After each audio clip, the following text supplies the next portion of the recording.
Hello, everyone. We're doing this again, another live. It sounded like there were some people that, were concerned about missing these lives, but just as a reminder, these get posted. They live longer than just this live. I appreciate those of you that do take the time to come in and submit your questions and also give your mind and your hearts the opportunity to take in this information. I'm honored you're taking the time out of your life to be here for these conversations and to be present while we talk about things that are not as fun-filled as is a hot dog, a sandwich, but very important because we're talking about humanity and people and lives. And there's something really robust about getting into the minutia of the human experience together. So thank you for your presence. Today, we have someone really special that I'm thrilled is going to be here and talking with us. Jarrett Harper is someone that, I had a conversation with and was just moved, so incredibly moved. So I'm going to see if he's ready. There we go. Okay, here we go. Oh, the thrills of Instagram lives. Hi. Hey, Brie, how are you? Where are you? Are you in the desert? No, I'm not, but I love this picture. It's one of my favorite pictures. It's amazing. Thank you. Yeah, a little bit about me. At the age of 16, I was sentenced to life without the possibility of parole, plus 10 years. That sentence meant that I would die in prison. I was told by a judge that I was irreparable and that um, I should not walk amongst the community again. At a really young age, I was taken advantage of. I come from um, trauma. My existence uh, came from, you know, a horrible act. My mother was raped. Um, myself and my brother are the product of that. We were placed into the foster care system at 16 months old for myself and my brother at birth. I was born in Flint, Michigan.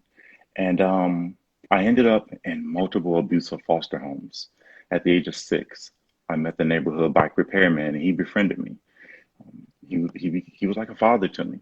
I had been getting moved from home to home, and when he befriended me, he provided me everything that I was missing. I didn't have a mother, I didn't have a father, but I had him, Mm. and that was everything. Um, he knew that my home was broken. He knew that I lived in a home full of well, filled with foster children.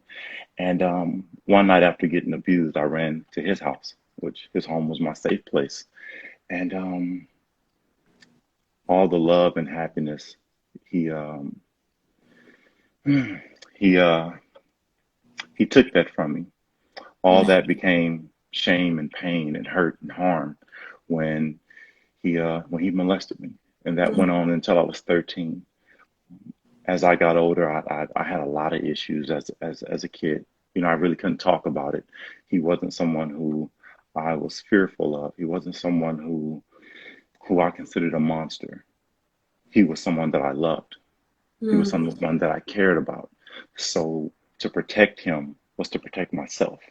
Mm. Um, it wasn't until he did the same thing to my younger brother that that I began to actually feel a different way about him. And at the age of 16, you know, I uh, I regretfully took his life, and that's the reason why I was placed into prison. I went to prison, and at that time, I needed to be separated from not only society, but I needed to be placed in a place that was going to provide me with safety. Mm. Where that was, I didn't know at that time. I was a kid. But when I look back, I knew that I was harmed, not just by him, but by the foster care system and now by the criminal justice system. Mm. So I went to prison for 20 years. I recently got out a little less than a year ago. And for me to get out, I had to literally transform my life, who I am today. Mm. I had to transform into me. I had to actually get honest about the harms and the hurt and the things that took place in my life. You know, just being a foster kid, that in itself um, was the worst. I felt like I was thrown away. You know, my mother didn't want me, my father didn't want me, no one wanted me. I belonged to a court system, and knowing that and feeling that harmed me along the way to where I was a real destructive kid. I was an angry kid, and all those issues I took into prison. Um, Mm. Luckily, I didn't. I didn't join a gang. I didn't use drugs. I didn't fall victim to all the things um, that are easily accessible inside of an institution like that. I tapped into my humanity and I began to see that I committed a horrible wrong, and it was a must that I change my life. So that's what I did. I didn't just do time in prison. I utilized the time in prison to grow and change. And as I began to do that, so many harms and hurts that I had, they began to come out. And Mm. then I began to address them, and then I began to heal.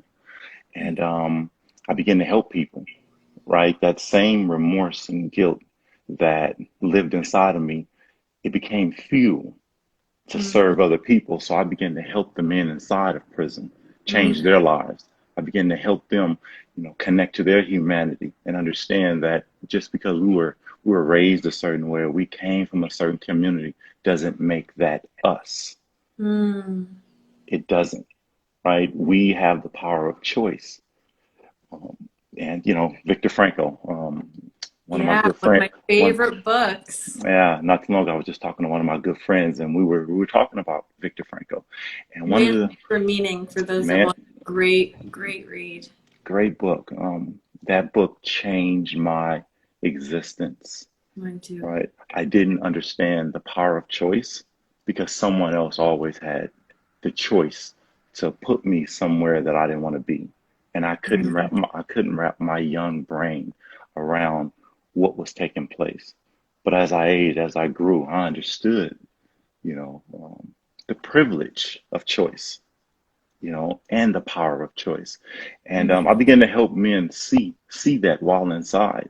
And after about 15 years, John Legend came into prison. Um, um, Different organizations such as Loyola Law School and Human Rights Watch, all these organizations came to my aid because they saw my humanity, they saw my change. When John Legend and Ty Sticklorius came in, they actually granted me mercy by supporting me. And Mm. they went to the governor and they petitioned on behalf of my life, right? And I was released, and now I work at Friends at Work, and I'm also an ambassador for Represent Justice. And with Represent Justice, what we do, we actually engage audiences such as you, in your audience, in hopes to create that awareness when it comes to issues that plague our society, that Mm-hmm.